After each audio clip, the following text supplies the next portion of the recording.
Bonjour à tous, vous écoutez le Mac du télétravail, le podcast proposé en partenariat avec HP. Dans nos différents épisodes, vous découvrirez les nouveaux visages du télétravail. Du flex office en passant par le digital nomadisme, on fait le point sur l'hybridation du travail.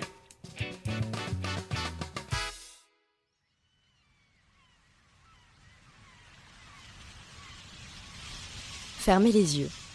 Imaginez-vous les pieds enfouis dans le sable fin, la mer turquoise pour seul horizon, et prêt pour votre prochaine conf call. Vous voici désormais digital nomade. Si la pandémie a naturellement accéléré cette pratique du travail-voyage, au point de compter aujourd'hui près de 10 millions d'adeptes freelance ou salariés dans le monde, leur quotidien n'a pas toujours une allure de carte postale. Et oui, en plus d'une logistique à toute épreuve, il faut pouvoir réunir de nombreux critères avant de se lancer dans l'aventure. Alors pour comprendre les tenants, mais aussi les aboutissants du digital nomadisme, nous sommes partis à la rencontre d'Hélène Picot, coach en reconversion et auteure de Libre vers un travail qui a du sens aux éditions des Click Factory. Et je vous le donne en mille, digital nomade. Bonjour Hélène. Bonjour Nelly. Alors Hélène, vous êtes auteure, formatrice, coach, bénévole, grande voyageuse et marcheuse. Nous y reviendrons plus tard. Alors sous quel terme vous regroupez toutes ces activités ? Alors on parle beaucoup de slasher, donc le slasher vient de la barre oblique, le slash, et c'est le fait de faire plusieurs activités. Donc par exemple quelqu'un qui serait consultant informatique, slash prof de yoga et slash prof d'araméen, par exemple. Donc j'ai ce côté slasheuse, mais moi j'aime vraiment me définir comme nomade, comme digital nomade. Ok, et ça ressemble à quoi vos journées ou votre semaine ou votre mois de digital nomade, c'est quoi ? En fait, chaque digital nomade va avoir une vie complètement différente les uns des autres. On est très uniques chacun. Pour moi, mon côté nomade, j'ai mon camp de base à Montmartre. Voilà, j'ai vraiment mon camp de base à Paris. Et puis après, je sillonne la France et puis l'étranger. Alors, j'évite de plus en plus de prendre des avions, mais de temps en temps, je pars quand même. Et je passe à peu près la moitié du mois ou parfois une seule semaine dans le mois à Paris. Et ensuite, je sillonne la France et le reste du monde. Donc, en fonction de mes envies et de ce que j'ai à faire aussi. De vos activités, exactement. J'imagine. Qu'est-ce qui vous a donné envie de vous lancer dans cette aventure ?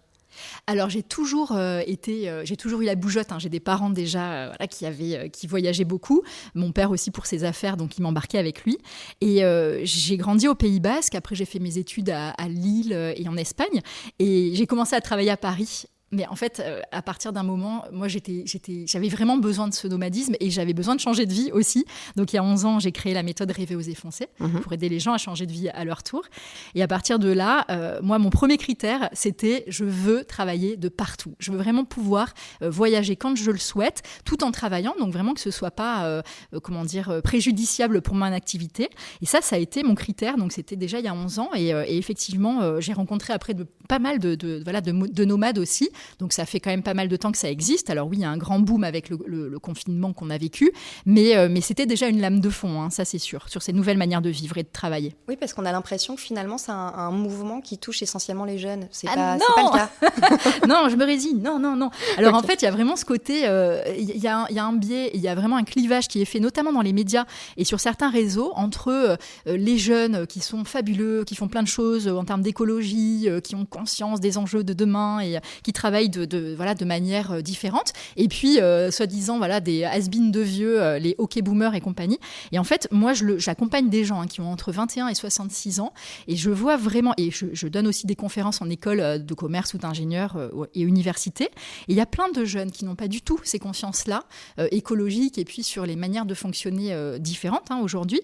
Et à l'inverse, des gens de 50-60 ans qui sont hyper au clair avec ça, qui sont déjà nomades ou slasheurs, ou qui créent des tiers-lieux, et qui étaient déjà écolo avant l'heure. Donc moi j'ai du mal avec ce clivage générationnel. Je préfère parler de conscience. Est-ce qu'on a conscience ou pas des enjeux de demain ? Et là, on retrouve une certaine unité. On a besoin d'unité dans la famille humaine, vraiment. D'accord. Et j'imagine que lors de ces voyages, ces déplacements, vous pensez votre équipement informatique au radar, quoi. Ça ne doit pas dépasser. Ouais, non, effectivement. Ça, c'est vraiment hyper important. Moi, j'ai besoin d'un ordinateur déjà. Alors, léger, compact, super important parce que c'est aussi du poids dans la valise, bien évidemment. Donc, on évite. Le disque dur externe, j'en ai besoin parce que si jamais vous perdez des données, c'est quand même important de les avoir sous le coude.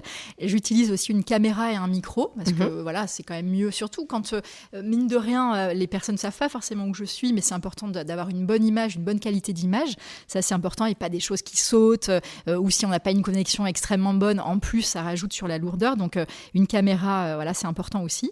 Et puis, de préférence, c'est sûr que moi, j'utilise des ordinateurs qui viennent de constructeurs qui ont utilisé des éléments recyclés, au même titre que des téléphones plutôt reconditionnés. Constructeurs engagés, quoi. Ouais, exactement. Ok. Et la connexion dans tout ça, c'est le nerf de la guerre. Ah, c'est super important, mais vraiment. Mais j'ai pas mal d'anecdotes à ce sujet, et maintenant je regarde à 2 fois.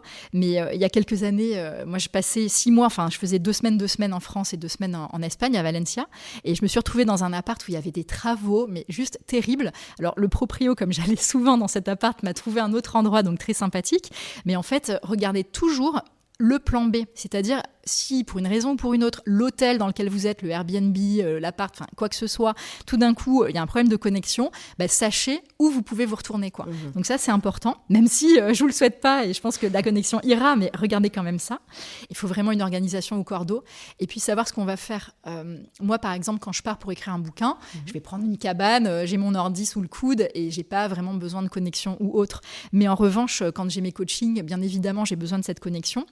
Et par exemple, je suis pèlerine sur le chemin de Saint-Jacques-de-Compostelle. J'ai traversé. On y vient. J'ai traversé la France à pied, ouais. Bravo. Ouais, de la Belgique jusqu'au Pays Basque. Et en l'occurrence, là cet été, donc voilà, j'étais sur le chemin et j'avais un webinaire à donner le jeudi, en gros, à une certaine date. Et en l'occurrence, ça faisait 17 jours de marche. Là où finalement, je n'avais que 15 jours. Ok, fenêtre de tir. Ouais, fenêtre de tir. Donc ça veut dire marcher plus vite.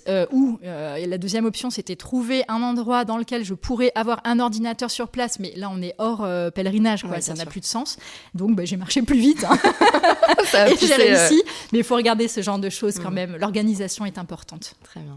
Et vous pensez que ce nomadisme-là va concerner de plus en plus de travailleurs dans les prochaines années ?